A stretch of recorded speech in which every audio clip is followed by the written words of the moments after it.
With the constitutional American Republic defeated, we stand with our whole army against the Missouri Democratic Organization. While they are our strongest opponent yet, we have a proven military plan to defeat them. Just like in the previous Civil War, we will march down along the Mississippi River to split their forces in two. But first, we captured some free provinces where Missouri forces hadn't arrived yet, and managed to occupy all of Virginia as well as the capital of North Carolina. But we failed to capture any South Carolinian cities as their forces had already arrived. Meanwhile, Pendergast had launched a major offensive in the west to push us away from his capital.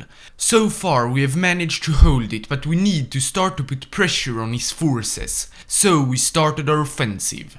The first objective is to capture Nashville, the important supply city, but with constant attacks from the city itself we couldn't attack it straight away and had to move closer from the east. But soon enough we could attack the city and captured it after a tough battle. From here we continued south towards Huntsville, and despite constant attacks by enemy forces to slow us down, we eventually captured the city. The easy part is now over since we have to cross the Tennessee River. Well, we have already crossed it, but at the wrong location. Still, we utilized this to try and cross it at several other locations. Soon we had captured Memphis, but still not crossed the river in Huntsville as we wanted. That's when we noticed the gap in the front lines around Memphis and decided to fully exploit it. We were quickly marching to the Mexican Gulf through Mississippi, and despite a small defense in Jackson, we could continue. Soon we had arrived to the Gulf and had encircled large amounts of troops in Biloxi. They were easily killed, and New Orleans was also captured a week later. Not only have we avenged the death of the troops who sacrificed themselves in Baton Rouge, but Pendergast's forces are also split in two now. We did immediately set up our navy to raid as many convoys trying to leave for Texas, and started offensives to push all their forces out to the sea.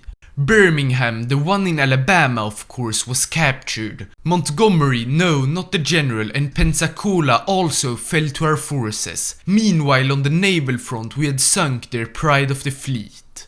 Back on land, our forces had captured Atlanta but not burnt it down, and we were splitting the defenders into several small pockets. After most being cleared out, the two remaining were in Miami, which were either killed by our army or navy, and more than 10 militias in the Appalachian Mountains, which eventually were starved to surrendering. Pendergast now stands in ruins, while his capital is still under his control with more than 10 million casualties, and with even the weak Pacific states pushing against him, his days are numbered. After a quick discussion on how to end him the fastest, we decided to continue in the south towards Texas since he had very little troops here.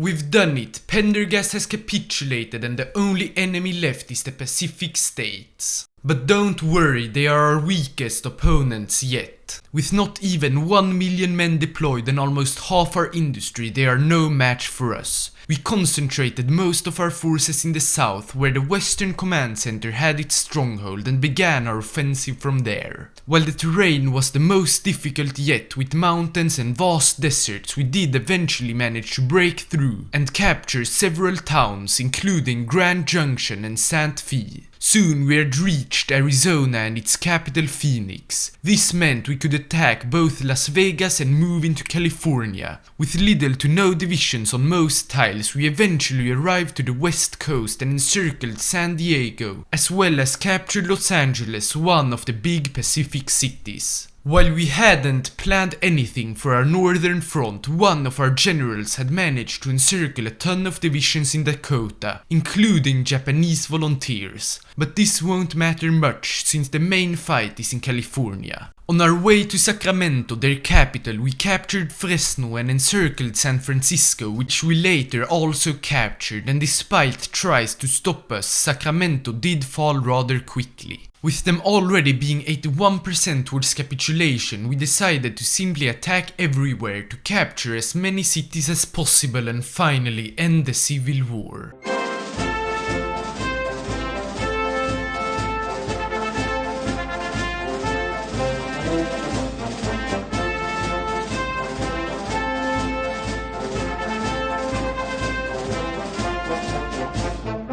Our foes have been defeated, and we and the Western Command Center are the only combatants left standing. However, while you might think that the VCC would simply join us to finally unite the USA, tensions have risen between MacArthur and the two men in charge of the VCC, Omar Bradley and Dwight D. Eisenhower. They are nervous about giving unchecked power to MacArthur and are now insisting that he fulfills his promise of restoring democracy by stepping down and holding a special election. There are several ways we and MacArthur can react to these demands.